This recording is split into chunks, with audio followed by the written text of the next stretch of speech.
Hello my dear students, welcome to my channel. मैं कुछ दिनों से नोटिस कर रही हूँ कि आप लोग मेरे वीडियोस देख तो लेते हैं लेकिन सब्सक्राइब करना भूल जाते हैं। अब जल्दी जल्दी जाओ और मेरे चैनल को जल्दी जल्दी सब्सक्राइब करो और शेयर करना भी मत भूलना। नमस्कार छात्रों।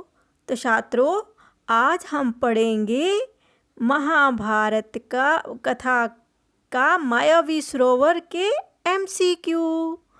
तो तैयार हैं आप? चलो शुरू करते हैं। मेरे आंसर देने से पहले आप अपना आंसर जरूर लिख के रखना। सरोवर के पास किस किस में युद्ध हुआ? किस किस में युद्ध हुआ था सरोवर के पास? पांडवों और चित्रसेन के बीच, चित्रसेन और कौरवों की सेना के बीच, या फिर पांडवों और कौरवों के बीच?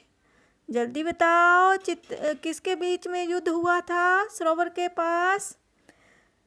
तो जो बच्चे बोल रहे हैं पांडवों और चित्रसेन के बीच, वे बिल्कुल सही हैं। शाबाश बच्चों। युधिष्ठिर ने नकुल से पेड़ पर चढ़कर क्या देखने को कहा? क्या देखने को कहा था युधिष्ठिर ने नकुल से? पहाड़ और पानी देखने को, समुंदर और पर्वत देखने को, या फिर नदी या जलाशय देखने को? क्या देखने को बोला? सोचो सोचो जरा जल्दी से।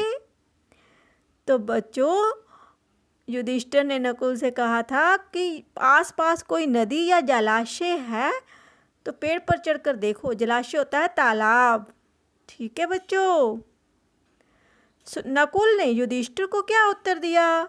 अब नकुल ने जब पेड़ के ऊपर चढ़कर देखा तो फिर उसके बाद क्या उत्तर दिया? कुछ दूरी पर पानी के आसपास उगने वाले पौधे दिखाई दे रहे हैं, या कुछ दूरी पर पशु पक्षी दिखाई दे रहे हैं, या कुछ दूरी पर हरियाली नजर आ रही है? तो जल्दी बताओ। ये तो सभी बच्चों ने सही जवाब दिया। Very good. कुछ दूरी पर पानी के आसपास उगने वाले पौधे दिखाई दे रहे हैं। सबसे पहले जलाशय से पानी लेने कौन गया था? कौन गया था? किसको भेजा था युधिष्ठिर ने पानी लाने? भीम को, या सहदेव को, या फिर नकुल को?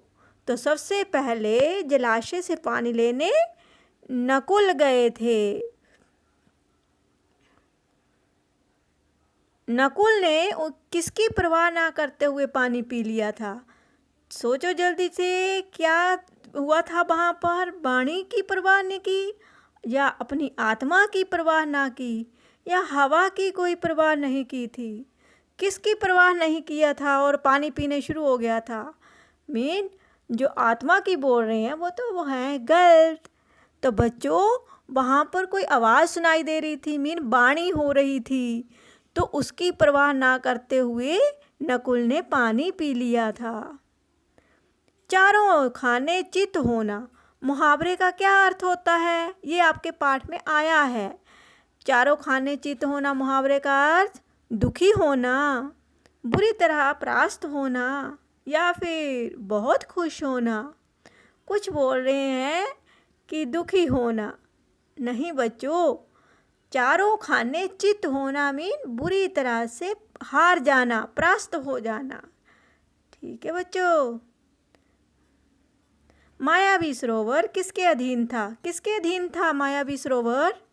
यक्ष के अधीन, कौरवों के अधीन, या फिर राक्षसों के अधीन? किसके अधीन था? ये तो बहुत बच्चे जो हैं सही आंसर दे रहे हैं, यक्ष के अधीन। शाबाश बच्चों, शाबाश। बाट जोहना मुहावरे का क्या अर्थ होता है? बाट जोहना मुहावरे का अर्थ मुसीबत में होना, मेहनत करना, या फिर प्रतीक्षा करना। जल्दी बताओ जल्दी बताओ। मुहावरों के अर्थ भी आपको याद करने हैं। इसका मतलब होता है मेहनत करना। बाट जोहना का अर्थ मेहनत करना।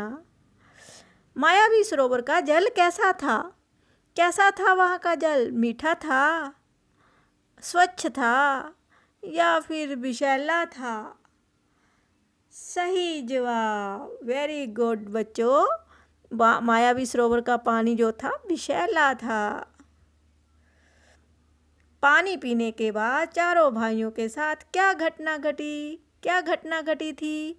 वे बेहोश हो गए थे, या उनकी मृत्यु हो गई थी, या फिर वे बीमार हो गए थे? जल्दी बताओ, सोचो सोचो जल्दी से।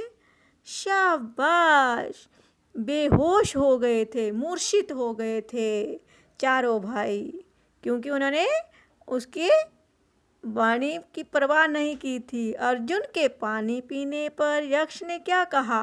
जब अर्जुन पानी पीने लगा तो यक्ष ने क्या कहा था? मेरी ओर देखो, या मेरे प्रश्नों का उत्तर दो, या फिर युधिष्ठिर को बुलाओ। तो यक्ष ने बच्चों कहा था, मेरे प्रश्नों का उत्तर दो। यही बोला था ना? सभी बच्चों को पता है कि उन चारों भाइयों ने ये नहीं बात सुनी थी यक्ष की कि मेरे प्रश्नों का उत्तर दो। अगर प्रश्नों के उत्तर देते तो कोई भी बेहोश नहीं होता।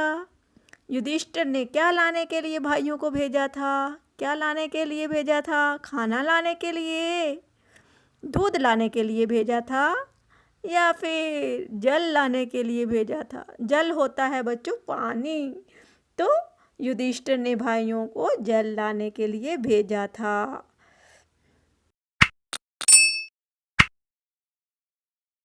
मेरे प्यारे बच्चों, अगर आपको मेरा ये वीडियो अच्छा लगा then don't forget to like, share and subscribe to my channel and also press the bell icon for more updates.